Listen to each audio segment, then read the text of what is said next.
This episode is brought to you by Starbucks. That is fire. Whoa, that's good. This might be the drink of the summer. Okay, I like this one too. I'm rocking with it. Okay. Try it for yourself. Starbucks Refreshers concentrates are coming home. Find them in the coffee aisle and make it yours. Hey, we're joined by one of our favorite people, the patriot, the artist, the activist, the number one freedom fighter, Scott LoBaido, ScottLoBaido.com. He is a fantastic artist, a big fan of President Trump, and he just doesn't talk. He does. He does things, and he gets people thinking, and he gets people moving. Scott LoBaido, welcome back. How are you? How you doing, buddy? I've been so busy setting up. I'm down here in D.C. right now for the big Great American State Fair that goes on for 16 days. It opens up tonight, Donald Trump's big rally, and then starts tomorrow. But I need to take this moment because I haven't ranted, and people need to hear me rant because I got a lot. There's a lot going on, as you know. But I want to call out Joy Reid, this dumb, broad DEI hire who obviously didn't work out too good for CNN. I believe she was on, and she got fired because of her stupidity, uneducated, divisive venom that comes out of her mouth, as she recently stated that black folks will not be celebrating the 4th of July because of slavery. You know as well as I do, America has some black marks on her. That's what makes things perfect, is the imperfection that we strive to become better, and we have.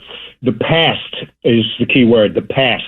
I would like Ms. Reid to understand that we had a black president for 2 terms. We have black astronauts, Supreme Court justices, we have senators, Congress, movie stars, gazillionaire sports figures, musicians, Dr. Ben Carson, who split Siamese twins from the head. So, Miss Joy Reid, you can go in a hole. You don't have to celebrate the 4th of July, because I know plenty of black folks who will be celebrating the greatness of this country, even with all of her imperfections. So to hell with you. You are nothing but a dumb broad who is obviously in desperate need for attention.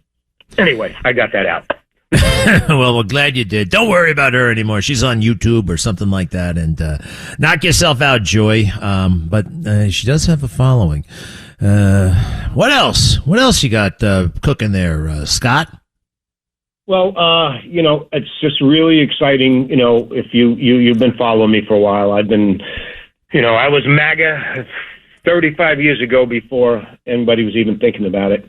And I've been preaching about the dangers of political correctness for that same amount of 3 decades, and the wokeism that is going to come and bite us hard in the ass if we don't address it. But, nobody listened to the small handful of us tinfoil hat folks. So here we are as we watch New York City fall to more communism and socialism. But there is a part of me, forgive me for saying this, actually not forgive me, that I am excited and happy that this is happening now as opposed to a few years from now, while this machine will grow even stronger. So it's good that it's reared its ugly head now, and it is. I think there will still be a chance, because it is going to be so bad, so ugly. So much suffering and pain is going to come from this. As I always say, Greg, the forest must burn. It must burn to the effing ground in order for it to rejuvenate itself. And the beauty is, here we are smack dab in the middle of this big celebration, Freedom Fest, Freedom 250, the Great American State Fair, our 250th anniversary of the greatest concept in civilization called America. We're at a crossroads, and we have been in the past. As you know, you're very educated on that subject, history. I am not a scholar, but I am just a common sense man who sees, the basics of the past, the present, and the future. And I see this battle right now, smack dab in the middle of everything. And I do feel victory will be at hand, but it is going to hurt for a little bit. And I just need people to understand that.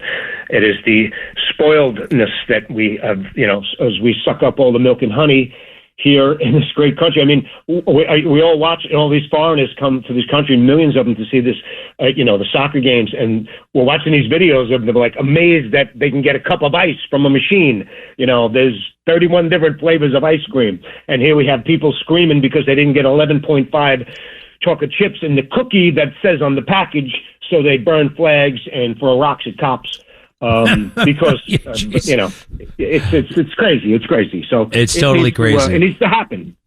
All right. I don't want it all to burn down. I want to save the good parts, but I hear you loud and clear. Hey, this state fair. Yeah, President Trump speaking tonight, and it's going to be what is the scene like? You've actually walked the grounds. What is it like? What does it look like? And what do you have going there? It is. I've never experienced anything like this before. I've been here as they're building this Ferris wheel right behind where my pavilion is, the Made in America pavilion. This is a World's Fair. It's pretty much a World's Fair, but it has to do with all the states and all the territories and what the cultures that have been brought here, obviously, not from just the states and the territories, but from all over the world. I mean, this is America. We are the world, as cheesy as that sounds. We are the world, and this is everything that is great about America is going to be at this fair. It covers the whole National Mall, and I was just honored to be part of this. I spent a lot of time, money, energy, putting together my display, my activation with the best of my artwork of Old Glory, and I'm actually going to be painting every single day live. This gigantic canvas I had built cost me $10,000, and I'm going to paint the greatest, beautiful portrait of Old Glory. Every day people can come and watch and see me do that amongst so many other things. So tonight, the president kicks it off with some music and some flyovers and jets and bells and whistles and bonfires and fireworks. So this is my heaven. I am going to miss my hometown of Staten Island because I'm there every year in the parade, small town USA, but I'm here because it's everything I worked my life to be and promote, which is the greatness of America with all the good, the bad, and the ugly. So this is going to be, I recommend everybody come, not just to see me, just to come and experience this, even if it's for 5 minutes. Come here. You have it starts tonight, is the big rally with Trump kicking it off, and then it starts tomorrow. Every day from the 25th tomorrow to July 10th. Every day is this big giant fair. And it's right there on the mall? Where is it? Yep. National Mall, right here, right smack dab in the middle of D.C. You can't miss it. You can't miss it. Hey, you mentioned that canvas, $10,000. I think I'm looking at it on your social media. It is huge. And I don't think many people who are not artists consider that the supplies that you need as an artist cost money. And in that case, a lot of money. I mean, that's where do you get this stuff? Oils. I work with oils a lot, and it's astronomical, the price. But again, if you're an artist, you'll understand you don't think about that.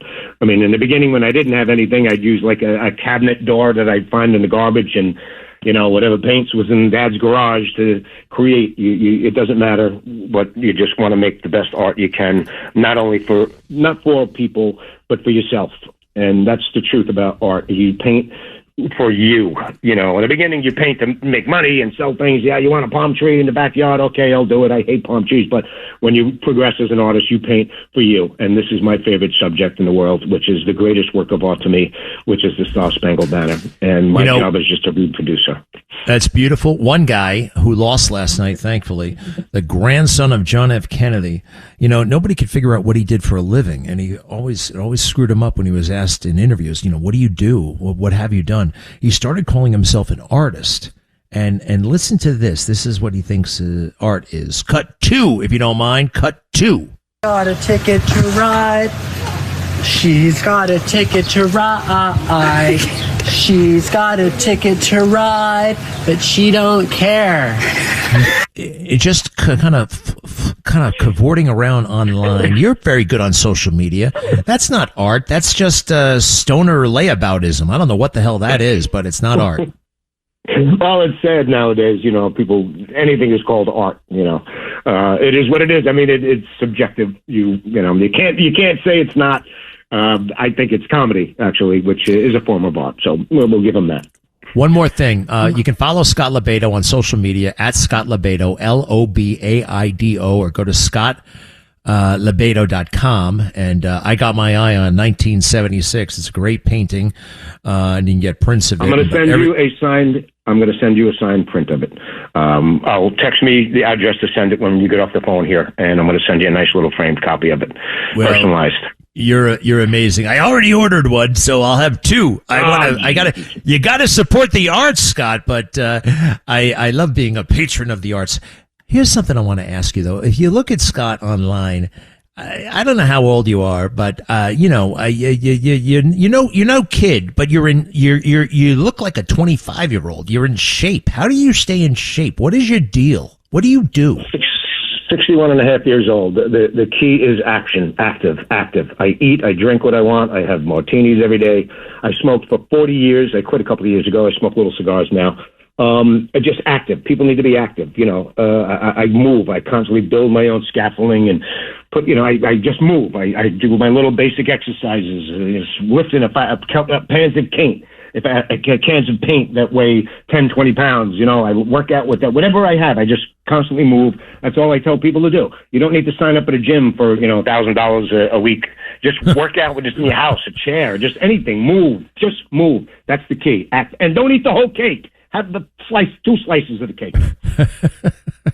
Scott LoBaido, the patriot, artist, activist, #1 freedom fighter, and great Staten Islander. You're right where you need to be, right there in the middle of the America State Fair, America 250. Scott LoBaido, thanks for being with us, and congratulations on all your success. Thanks, buddy. Appreciate it.